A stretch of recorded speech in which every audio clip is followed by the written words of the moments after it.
జై విజయమాధవ స్వామి. ఓ రానా పక్కకు రానా సార్. ఇక్కడ నుంచోండి సార్, 1 సెకండ్ అందరూ.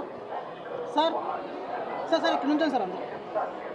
ఇంకా మేడం మేడం మేడం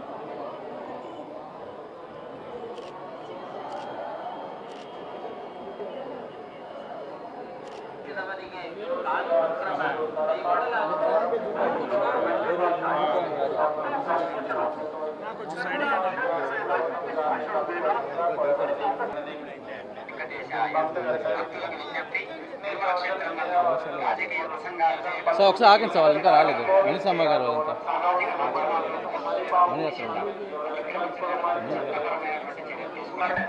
సార్ నడుచుకుంటూ వచ్చారు సార్ అంటే కలిసి వచ్చాను సార్ అందరం.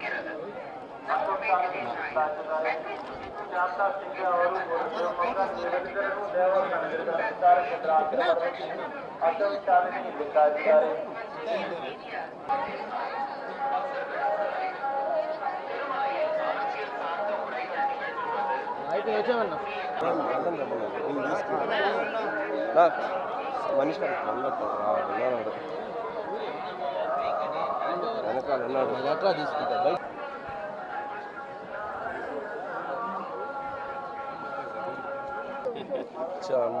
మేమందరం మా చిత్రం చెన్నై లవ్ స్టోరీ రిలీజ్ అవుతుందో స్వామివారి ఆశీస్సులు తీసుకోవాలని వచ్చి నిన్న ఇక్కడ ఫంక్షన్ జరుపుకుని మా ప్రమోషన్స్ అన్నిటినీ ఇక్కడ నుంచి స్టార్ట్ చేశాం.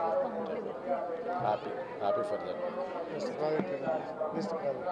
ఇప్పుడు 3-4 ప్రాజెక్టులోనండి. హిందీలో సినిమా బేబీ చేస్తున్నాం, ప్రజెంట్ ఇది, నెక్స్ట్ అది నా పిల్ల రానేసి 3-4 సినిమా. జూలై 24న రిలీజ్ అవుతుందండి సినిమా. మళ్ళీ బేబీని మించి ఉంటుందని గట్టి నమ్మకం. అందరికి నమస్కారం. వాళ్ళ పొద్దున నిజంగా చాలా మంచి దర్శనం అయింది. నిన్న తిరుపతిలో కింద ఒక మంచి ఈవెంట్ చేసుకొని మా సినిమాలో మూడో పాట రిలీజ్ చేసుకొని స్వామివారి ఆశీస్సులు తీసుకుందామని మేమంతా వచ్చాము. సో జూలై 24వ తేదీన మా సినిమా రిలీజ్ అవబోతుంది. సో మీ స్వామివారి బ్లెస్సింగ్స్తో పాటు మీ అందరి సపోర్ట్ కూడా మాకు చాలా ఇంపార్టెంట్. Thank you. అందరికీ నమస్కారం అండి. స్వామివారి దర్శనం చాలా బాగా జరిగింది. మా చెన్నై లవ్ స్టోరీ టీం మొత్తం నిన్న తిరుపతికి వచ్చాం మా సాంగ్ లాంచ్ చేయడానికి. అలాగే మా మూవీ రిలీజ్ డేట్ ఇక్కడి నుంచే అనౌన్స్ చేసాం. జూలై 24th మూవీ రిలీజ్ అవ్వబోతుంది. ఇదిగో ఇక్కడి నుంచే ప్రమోషన్స్ అంతా స్టార్ట్ చేద్దాం. సోమవారం ఆశీస్సులు తీసుకుందామని వచ్చాం. దర్శనం చాలా బాగా జరిగింది. Thank you. ఉన్నాయన్న నెక్స్ట్ ఉన్నాయి, ఇది అయిపోయి. థ్యాంక్ యూ అన్న అందరికీ. Thank you. Om Namo Venkatesaya. Chennai love story అనే చిత్రంలో నేను అన్ని పాటలు రాయడం జరిగింది. ఈ చిత్రానికి సంబంధించిన జిగితార అన్న పాట స్వామివారి పాదాల చెంత నిన్న తిరుపతిలో విడుదల చేయడం జరిగింది. ఈరోజు తిరుమలకు వచ్చి చిత్రం విడుదల తేదీ జూలై 24ని స్వామివారి ఆశీస్సులతో ప్రకటించడం జరుగుతుంది.